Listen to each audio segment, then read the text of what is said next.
Hi everyone, आपका स्वागत है आपके अपने यूट्यूब चैनल नवीन डेली एजुकेशन में। आज हम लोग हिंदी व्याकरण में एक महत्वपूर्ण टॉपिक देखने वाले हैं, जिसमें हम लोग देखने वाले हैं कि अनुनासिक और अनुस्वार इन दोनों का जो है उच्चारण कैसे किया जाता है। वो एक इम्पोर्टेंट टॉपिक जो है आज मैं यहाँ पर आपके साथ में शेयर करने वाला हूँ।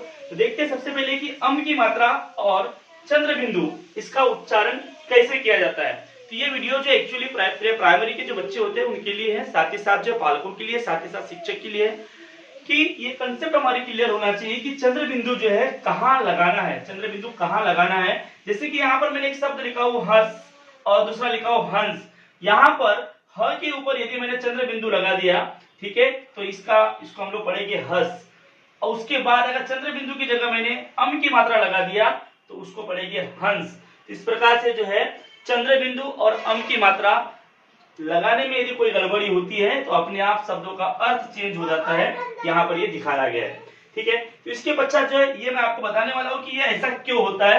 साथ ही साथ सबसे पहले हम लोग यहाँ पर देख लेते हैं कि ये जंगल जो है, संतान, कंबल, कंचन, यहाँ पर जो है इन सभी शब्दों में जो अम की मात्रा लगाई गई है उस अम की मात्रा का उच्चारण क्या है वो हम लोग देखने वाले हैं। जैसे कि जंगल जो है, जंगल में ये जो अम की मात्रा लगाई गई है या जो अनुस्वार लगाया गया है, जिसको हमको अनुस्वार बोलते हैं, ठीक है।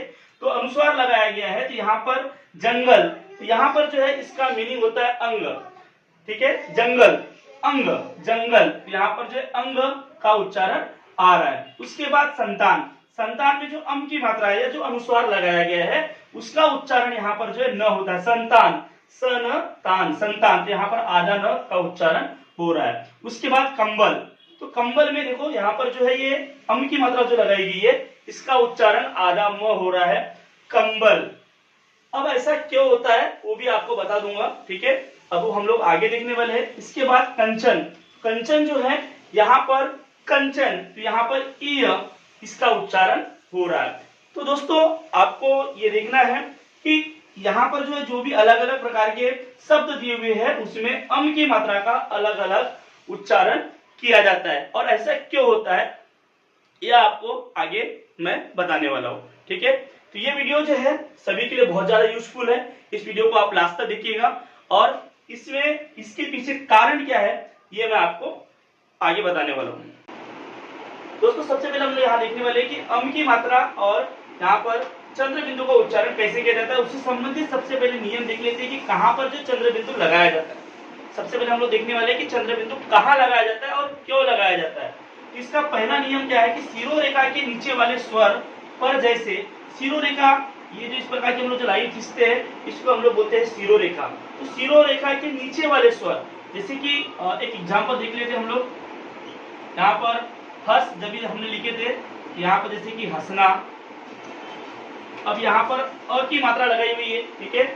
यहाँ पर क्या बोला है कि शिरोरेखा के नीचे वाले स्वर, मतलब यहाँ पर अ एक स्वर है, यहाँ ऊपर की ओर मात्रा नहीं है, इस शिरोरेखा के नीचे की ओर जो है स्वर है और स्वर के ऊपर जो है हम लोग क्या करते हैं, ये चंद्र बिंदु लगाते हैं। जैसे कि यहाँ पर हंसना में अ आ रहा है, इसके लिए जो हमने यहाँ पर चंद्र बिंदु लगा दिए।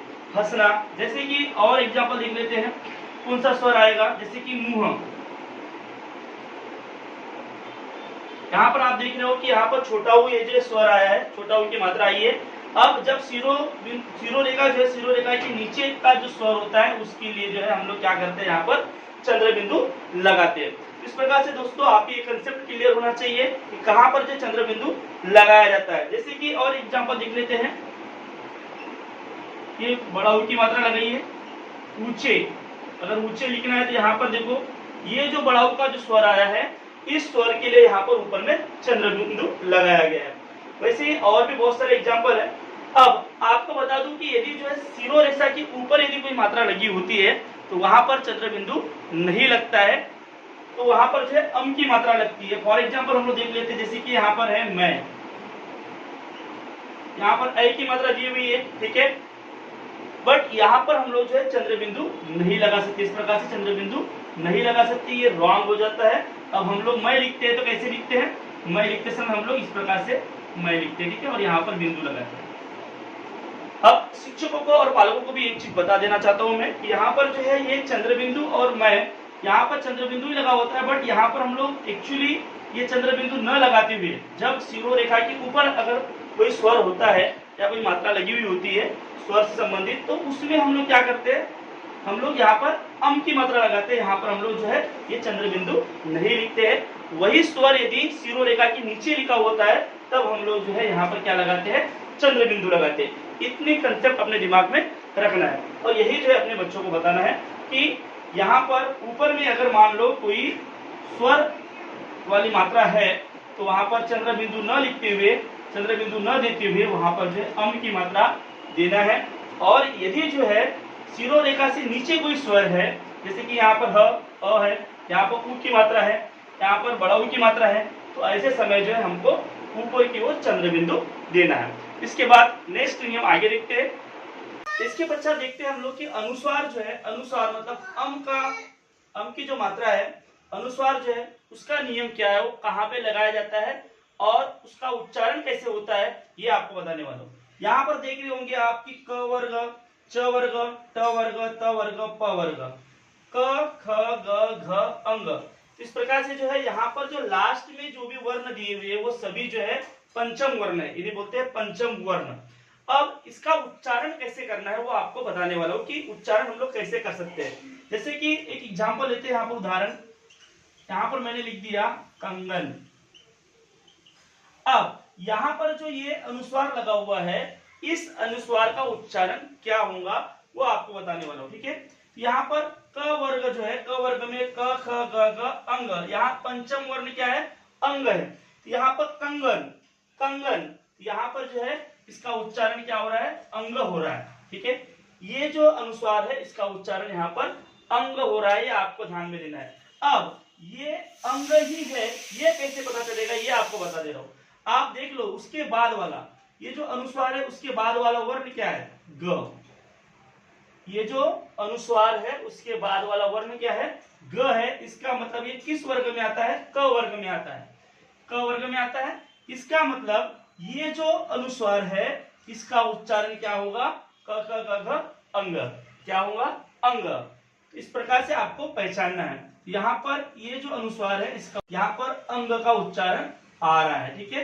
इस प्रकार से अंग का उच्चारण आ रहा है, कंगन, अंग का उच्चारण यहाँ पर आ रहा है। तो इस प्रकार से आपको पहचानना है कि ये किस वर्ण, किस वर्ग का जो है, किस वर्ग का वर्ण जो यहाँ पर या व्यंजन जो यहाँ पर यूज किया गया है इस अनुस्वार के बाद, उसके बाद उसके आधार पे आपको उच्चारण निकालना है। जैसे कि हम लोग जो है डेली यूज करते हैं इसलिए हम लोग जो उसका उच्चारण प्रॉपर कर पाते हैं, पर बच्चे जो इसका प्रॉपर उच्चारण नहीं कर पाते हैं। जैसे कि यहाँ पर बच्चे इसको कंबन या कंगन ऐसे अलग अलग प्रकार से जो उच्चारित करते हैं, तो उस प्रकार से उच्चारण नहीं करना है। यहाँ पर इसका उच्चारण जो है सिर्फ और सिर्फ अंग ये आना चाहिए, क ख ग घ अंग। तो इस प्रकार से अंग का उच्चारण यहाँ पर आना चाहिए, कंगन, कंगन, इस प्रकार से आपको उच्चारित करना है। अब उसके पश्चात एक एग्जाम्पल दूसरा जो है च वर्ग का भी हम लोग देख लेते हैं। जैसे कि यहाँ पर संचय एक वर्ड है, संचय, संचय। यहाँ पर भी जो अनुस्वार के बाद जो वर्ण या जो व्यंजन दिया होता है, ठीक है, उसके आधार पर उसका उच्चारण किया जाता है। जैसे कि संचय, अगर ये वर्ड आपको पढ़ना है, यहाँ पर ये जो पंचम वर्ण है इसमें से कौन से वर्ण का उच्चारण आएगा इस अनुस्वार का, ये अगर आपको पता करना है, सबसे पहले देखना है कि इस अनुस्वार के बाद कौन सा वर्ण है। तो यहाँ च है, मतलब ये च वर्ग का क्या है, पंचम वर्ण आएगा, यहाँ पर उसका उच्चारण करना है। तो च, छ, ज, झ, इय। तो यहाँ पर जो है संचय, यहाँ पर जो है इस अनुस्वार का उच्चारण क्या आ रहा है, इय। तो इस प्रकार से जो है पालकों को, शिक्षकों को ये बताना है अपने बच्चों को कि यदि जो है ये च वर्ग का वर्ण अगर इस अनुस्वार के बाद आता है तो इसका जो उच्चारण होता है वो क्या होता है, इय। इस प्रकार से आपको बताना है। उसके बाद हम लोग देख लेते हैं ट वर्ग। ट वर्ग का एग्जांपल देख लेते हैं कि अड़ जो है, अड़ का उच्चारण कैसे किया जाता है। जैसे कि एग्जांपल देख लेते हैं अंडा, अंडा हम लोग इस प्रकार से भी लिखते हैं, ठीक है। तो यहाँ पर ये जो अनुस्वार है या जो है अम की मात्रा जो है इस अनुस्वार के बाद जो है अ आया हुआ है, ठीक है, मतलब वो ट वर्ग में आता है। इसका मतलब ट, ठ, ड, ढ और अड़। तो यहाँ पर जो है इसके इस वर्ण का जो पंचम वर्ण है वो अड़ है। यहाँ पर इसका उच्चारण क्या आएगा? अड़ आएगा। इसका मतलब ही आपको एक बात और बता दूं कि इस अंडा को जो है हम लोग ऐसा भी लिखते हैं, आप ऐसा भी लिख सकते हो, बट आप ऐसा नहीं लिख सकते।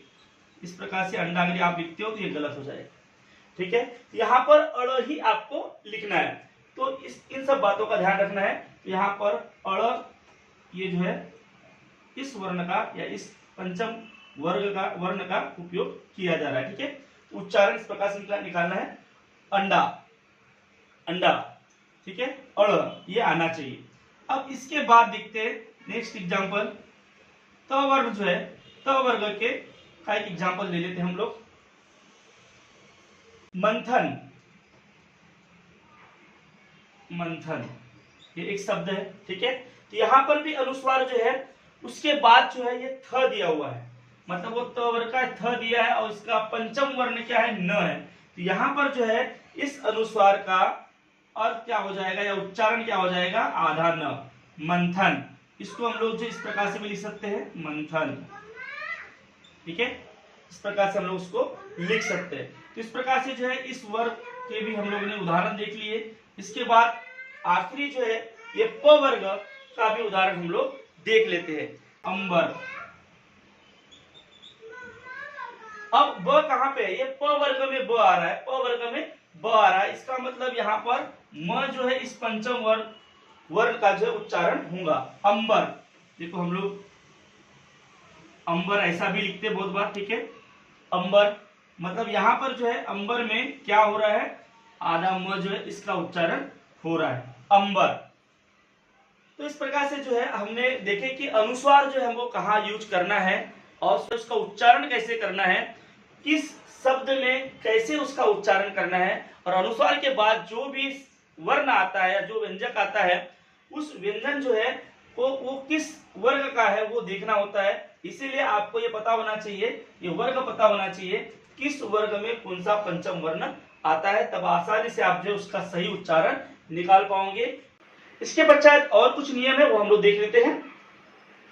अनुनासिक संबंधित एक आखिरी नियम जो आपको मैं बता दे रहा हूँ कि यहाँ पर यदि मान लो ये अनुस्वार जो है ये आखिरी जो अक्षर है उसके ऊपर है, तो उसका जो है